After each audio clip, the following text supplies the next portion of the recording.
Hello, my friends. So for today's video, I thought it would be cool if we took a couple of photos of one of my horses and I showed you guys how to make some quick edits to take your rival stars horse racing photos to the next level. Okay, so let's just get into the game. I think we will probably start off. Who haven't I taken pictures of in a while? I don't think I've taken pictures of. Let's say we do let's do Star Rebellion. I don't think I've done any pictures of Star Rebellion in a while. So let's go free roam. This is where I like to take all of my photos because I honestly think it has the nicest setting. Okay, so the first things first, let's answer a quick question that I am often asked is where am I taking my like outside the barn photos? And I don't usually go this way to get there, so here we go. Okay, oop, stop. Thank you.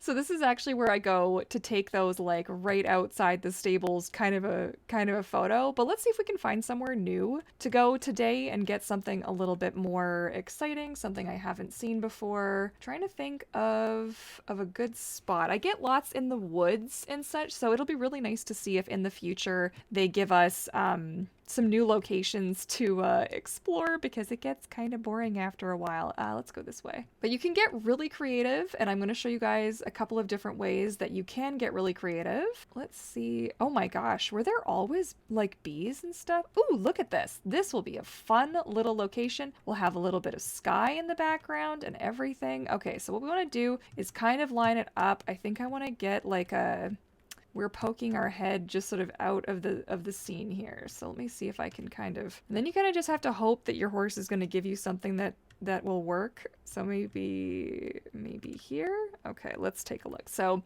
using the WASD keys, you can move your camera forward and back, and then using Q and E, you can move it up and down. And then you also use your right mouse button to kind of rotate. So as we're doing this, I'm hitting D, excuse me. And then to move out a little bit. Now, somebody also asked me recently how I am taking these photos without the person. So if you click on this little grayed out window here and you go to appearance, you can actually toggle all of that stuff, including the jumps, on and off, which is, I'm sorry, kind of genius. So then you get back in here. This like top down view doesn't really scream like realistic and the good vibe. So we'll just adjust, imagining like how tall do I think this horse would be and where would I be this is not like that.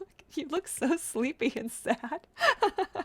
Oh well, that's okay. I want to get a little bit of the sky in there as well, but I also want to make it so I can have some room to edit. Maybe I will get just a little bit higher and then rotate. But I want more of that sky. So take your time and like tinker with it until you're really happy with it. Also think about where you're going to be posting this, because then you'll want to think about your format and how much of this whole thing will actually be seen in like a square, for example, if you're doing this on Instagram. So I'm pretty happy with this. Then you hit H to hide the rest of your like UI and stuff, and then hit F12 to take the screen grab, and it'll show you at the bottom that it took the screen grab. Now, we're a little bit of a sleepy kind of a pose, so I'm going to try and get one more that's a little bit less this. So this hitting escape to exit out. Unfortunately, we don't have like a walk mode, which is just a decision that somebody made. I'm not going to hate on the developers too much, but if they do happen to think maybe in the future that it might be cool for us to have some options. Look at this, like I can't see through this door. Okay, we're gonna have to just have a hope here that I actually got lucky. Okay, oh sweet. Oh, I like that. That's better, I think. Okay, so I'll turn this off, get everybody. Oh, also where does the bridle, like, it should still be here, shouldn't it? If I'm, just another point of observation. All right, so let's get down to, that's better. You look a little bit more awake there, Sweet Pea. Although now there's something very interesting happening with your tail, but that's okay. We're just, listen, one step at a time. I don't really want the bum shot, so I'm not sure if this is going to work for me, but we're just gonna, I want something a little bit artsy fartsy, you know what I mean? Like a little bit of sky, a little bit of barn, a little bit of horse. This is working for me. Oops, a daisy. I forgot to hide the UI. Always make sure you hide the UI first. and then take your picture. Okay, there we go. So that's what I'm working with. That's what we're doing. So now I will end up opening Lightroom on my computer. Try and put that where you guys can actually see it.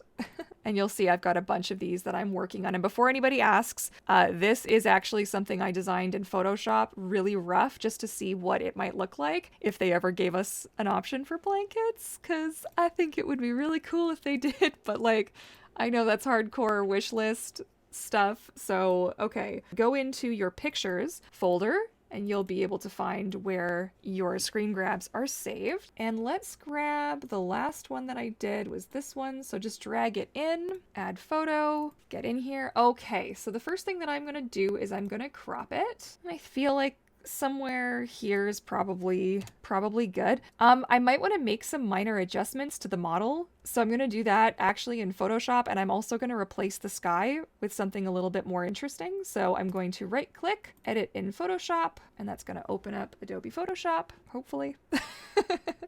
Okay, now I'm going to have to switch screens so you can see what I'm doing. Okay, so now that we're in Photoshop, what I'll end up doing is on my second monitor pulling up just some horse reference. Okay, so this is what I'm looking up. I'm just looking up reference for horses so that I can see, because the interesting thing about these models is they're actually quite short in here, and sometimes they get little like lumpies and bumpies in different areas. Now, because I do have the geometric shape of the barn to contend with, I'm going to be a little bit limited in what I can change, but that has never stopped me before. So here we go. So that was the liquify tool. I can actually show you guys that better. So filter, liquify. And that is going to allow us to make some changes. Now I'm just going to pick a photo that I like. If I could find one facing the right way, that would be slick so that I don't have to rotate stuff. Oh my God, do people not take photos of their horse from the side? Is this not a thing? Oh dear. Okay, well fine. Then you know what? We're just going to pick this guy and we're going to rotate. So I just flipped my canvas horizontally so I can better reference an image, because evidently nobody takes a picture of their horse from the other side. So the liquify tool is a lot of fun, and you'll see why in just a second. It allows me, oh, actually, let me just duplicate the layer so that you guys can actually see the changes. Now, obviously this is not, I'm assuming here that you have some Photoshop know-how. If you guys want like a very slow tutorial on how to do this, I would be very happy to put something together, because this is something that I'm always very interested in. So you can see that I am also affecting the geometry of the thing behind it. So I do want to be a little bit careful that I'm not doing anything too crazy. And their models are, for the most part, pretty good. There's just a couple of little areas where I, just want a little bit of finer detail, like just a little bit, not a lot, but just a little bit, because I can't quite ever put my finger on it, but it is something in this area that makes them look a little bit soft, if that's the right word. Good. Okay, so that's good. I think overall we're looking okay. Maybe just a little bit more here and a little bit, trying not to mess with the shape in the background too much. Okay. All right. So I'm pleased with that. And now let me show you guys what that looks like. So if we toggle between the two, you can see just a few small little adjustments really kind of help sell the whole thing. So the last thing that we're going to do is change out the sky. And for that, we just pop into edit and go down to sky replacement, which is something specific in Photoshop. And you're going to see it's a really cool little, I love it so much. It's a really cool little trick, and I'm not hating on their, let me just flip this back the other way. I'm not hating on their sky. I think their sky is perfectly adequate sky. It's not like we're playing this game for the sky, you know what I mean? But like, if you just want to add a little bit of something extra, just a little bit, not a lot, but just a little bit, I think you can have some fun with this. So there's a lot of different options for clouds, and I try and find something that kind of fits the overall vibe of the day, especially the lighting is quite soft. So a lot of that can be tinkered with after the fact in Lightroom, which I'm going to show you guys afterwards. But you do want to just think like their lighting tends to be very warm and very cozy. So I kind of like this sort of moody evening or early morning sky. This is also quite nice. It kind of gives this really like autumn sort of a vibe. I know that we're not quite there. We're in the middle of winter, but that's fine. I think I might actually go with this because I quite like how that looks. And what we do here is if I stick this all in a folder, you guys can have a quick look and see already what kind of a difference that makes. So I'll hit save. Okay, so I exited out of that and it should update this momentarily. Sometimes it takes a second to update. And there you go. So that is a really quick way to do it. Now, over top of everything, I use a preset to get this kind of like burnt summer warm kind of a vibe, and it like golden hour kind of sort of, not really, and it's actually a preset that I got a while back that I purchased that I really like.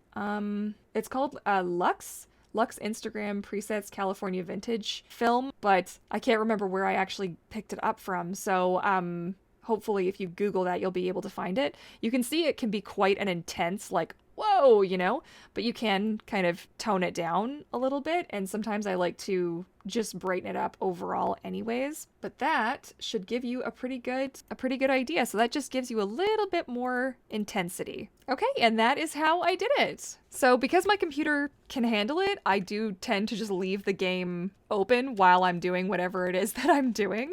You may find that it's better to take a bunch of photos, save the game, and then exit out. But if you're able to, because then sometimes if I'm like, oh, well, I want to get a couple more, or I want to get a different angle or whatever, then I'm still in the game and I can go about my business and keep going. Anyways, if you found today's video interesting or helpful or anything like that, be sure to give it a big thumbs up to let me know. If you guys would like an actual Photoshop tutorial when it comes to this kind of thing, or like a Lightroom tutorial or whatever, feel free to let me know and I can put something together potentially. And otherwise, don't forget to subscribe. I'm a new channel and every little bit helps. And otherwise, thank you guys so much for tuning in, and I look forward to catching you all again in my next video. Bye for now.